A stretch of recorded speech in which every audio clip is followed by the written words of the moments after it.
Alright, so this is going to be another movie review. This one's called Enforcer 1976, also known as Enforcer from Death Row, the Ninja Enforcer, also known as Ninja Assassins, also known as Ninja Nightmare, also known as Death Row Killer. So it's got seven different names. It plays like a Godfrey Ho movie called Diamond Ninja Force.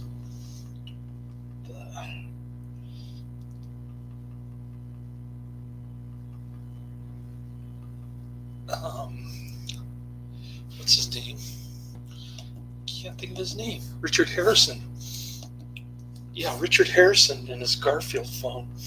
It doesn't have the Garfield phone, but it still has the same Z grade goodness. So I'm giving it five stars. It also plays like any of the three '70s Indonesian exploitation movies on the Diamond Ninja Force disc. It was a quadruple bill,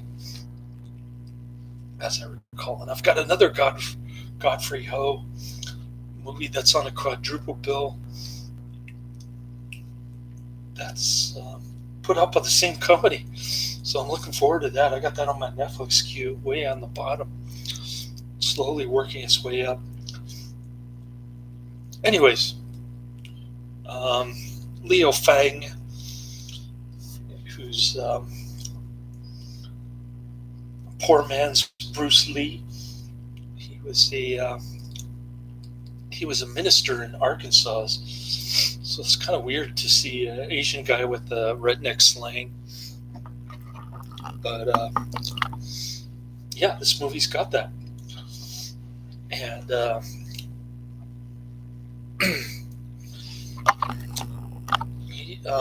he's on death row.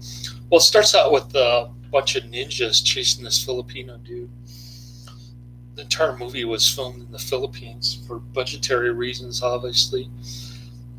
And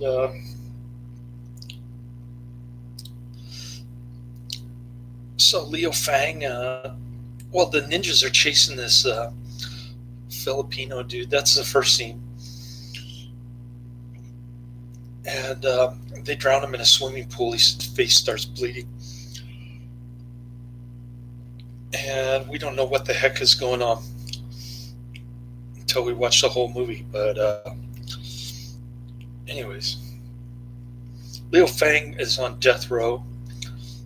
He's a former Army Ranger, and they stick him in the gas chamber, and a bunch of inside job government people. They face death in the gas chamber. Later on, they revive him, and they offer him. They change his name. They offer him $100,000 to go after this spy ring in the Philippines that has possession of a dangerous chemical weapon. And the spy ring just happens to have a lot of naked women. Although the nudity that you see in this involves all white women, you don't see any of the Filipino ladies get naked. I mean, you just see their backs and stuff, or they're in bathing suits, which is unfortunate because the Filipino women look a lot better, in my opinion. So, but still a great flick. And then the rest of the movie is just Leo Fang and his two pals there beating up on a bunch of ninjas, like watching an American Ninja film, ultra low budget version. There's some cool explosions. It's got the wah wah guitar effect going. throughout the movie. It's got the colorful disco shirts and the pants from that time period. Guys with hairy chests and the spy ring. He's got white women, 3 white women naked, like dry humping on him. And so there's a lot of nudity, although it involves white women. At one point, there's a meaningless scene where the ninjas just go into this house to so that the big strong boss can rape a gal. And there's this black nude dude named Monster. He's really big and fat. And he's watching the rape scene. The tortures. Whenever somebody double crosses the spy ring, which is often occurrence. Think about the beginning scene movie with those ninjas chasing that dude. Now we begin to understand why, because the spy ring is constantly getting double crossed, and so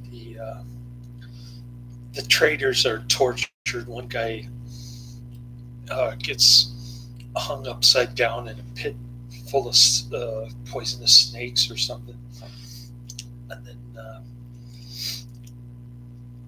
another guy gets eaten alive by rats. We don't know what these 2 guys did wrong, or the first guy at the beginning of the movie, for that matter. But it's not exactly plot hole, because there is no plot to this movie. And another guy gets hung upside down and almost gets dipped into a vat full of acid, but I guess the lead chemist there, she's one of the double crossers too. She ends up getting tortured with like a hot rod iron or something, some kind of what do you call those really hot tools? I forget what they're called, but you use them like on computer boards and stuff. Soldering iron, I guess, is what you call it. She gets soldering iron to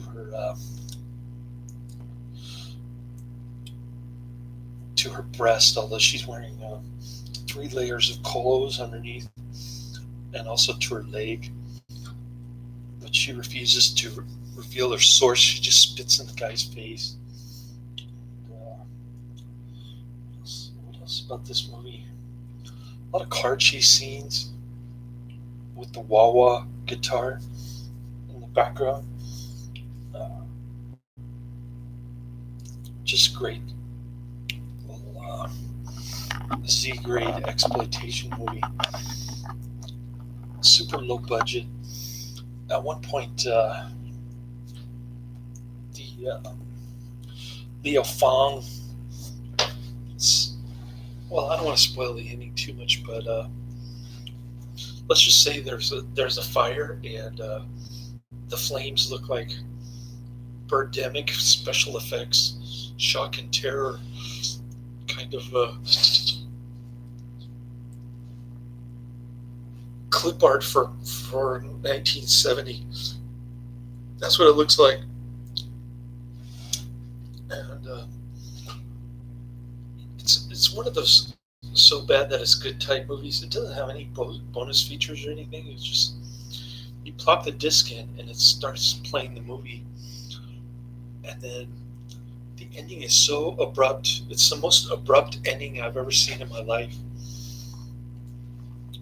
And then once you see the end, it spins around and it plays the beginning of the movie. And I watched the first scene again just to figure out what the heck it was about after I'd seen the entire movie. Um, I can sort of figure out that the guy double crossed the spy ring, but again, I don't know exactly what he did. I know what the Filipino gal did, the one who was burned with the soldering iron. She was like recording the meetings or something, or making a phone call to Leo Fong. It looks like Bruce Lee rises from the grave. Although that was played by a South Korean guy. They both have the same kind of physique, like super bodybuilder Asian guy. I'm not sure what he was doing being a minister with that kind of physique. But I guess anything's possible in the South, Arkansas, Bill Clinton country. Anyways, yeah, highly recommended. 5 out of 5 stars. I think you can watch it for free on on YouTube. I'll post the link to the free movie in the description box, so you can check it out. And that's in my review. I didn't think I was going to get through this, but then I cooked lasagna for like